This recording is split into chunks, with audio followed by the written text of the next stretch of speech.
A short time ago, the United States military began major combat operations in Iran.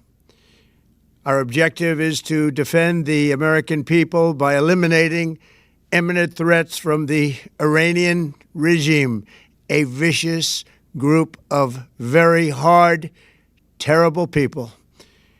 Its menacing activities directly endanger the United States, our troops, our bases overseas, and our allies throughout the world.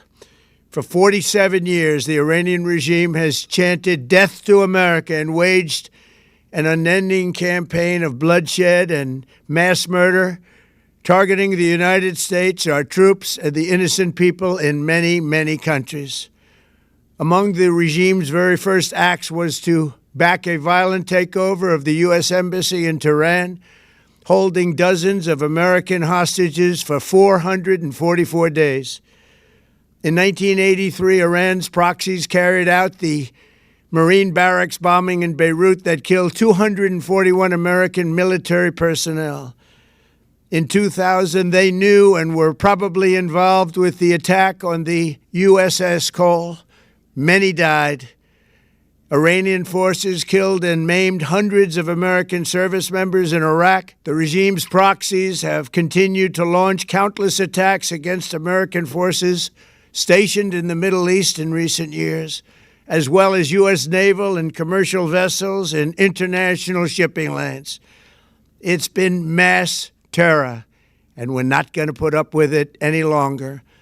From Lebanon to Yemen and Syria to Iraq, the regime has armed, trained, and funded terrorist militias that have soaked the earth with blood and guts.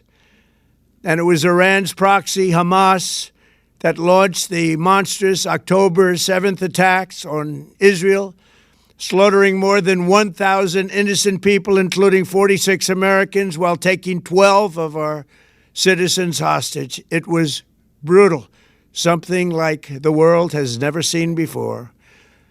Iran is the world's #1 state sponsor of terror and just recently killed tens of thousands of its own citizens on the street as they protested. It has always been the policy of the United States, in particular, my administration, that this terrorist regime can never have a nuclear weapon. I'll say it again. They can never have a nuclear weapon. That is why in Operation Midnight Hammer last June, we obliterated the regime's nuclear program at Fordow, Natanz, and Isfahan. After that attack, we warned them never to resume their malicious pursuit of nuclear weapons, and we sought repeatedly to make a deal. We tried. They wanted to do it. They didn't want to do it. Again, they wanted to do it. They didn't want to do it. They didn't know what was happening. They just wanted to practice evil. But Iran refused, just as it has for decades and decades. They've rejected every opportunity to renounce their nuclear ambitions, and we can't take it anymore. Instead, they attempted to rebuild their nuclear program and to continue developing long-range missiles that can now threaten our very good friends and allies in Europe, our troops stationed overseas, and could soon reach the American homeland. Just imagine how emboldened this regime would be if they ever had and actually were armed with nuclear weapons as a means to deliver their message.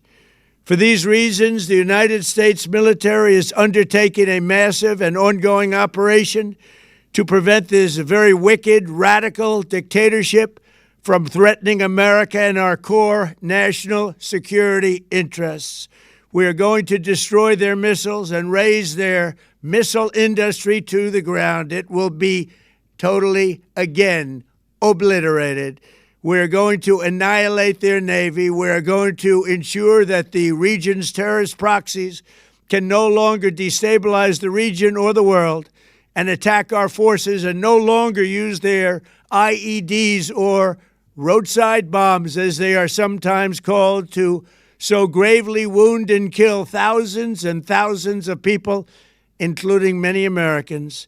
and we will ensure that Iran does not obtain a nuclear weapon. It's a very simple message. They will never have a nuclear weapon. This regime will soon learn that no one should challenge the strength and might of the United States Armed Forces. I built and rebuilt our military in my first administration, and there is no military on earth even close to its power, strength, or sophistication.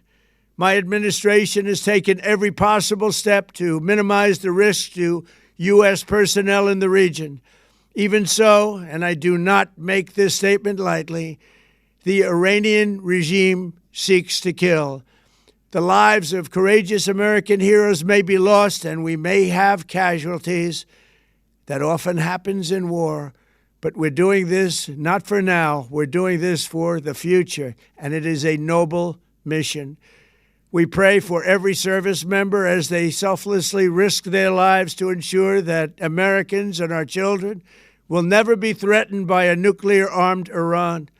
We ask God to protect all of our heroes in harm's way, and we trust that, with His help, the men and women of the armed forces will prevail.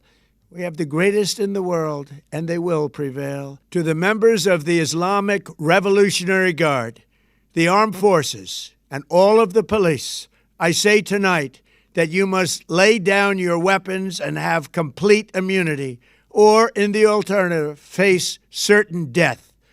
So, lay down your arms. You will be treated fairly with total immunity, or you will face certain death. Finally, to the great proud people of Iran, I say tonight that the hour of your freedom is at hand. Stay sheltered. Don't leave your home. It's very dangerous outside. Bombs will be dropping everywhere. When we are finished, take over your government. It will be yours to take.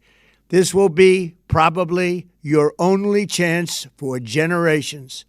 For many years, you have asked for America's help, but you never got it. No president was willing to do what I am willing to do tonight. Now you have a president who is giving you what you want. So let's see how you respond. America is backing you with overwhelming strength and devastating force. Now is the time to seize control of your destiny and to unleash the prosperous and glorious future that is close within your reach. This is the moment for action. Do not let it pass. May God bless the brave men and women of America's armed forces. May God bless the United States of America.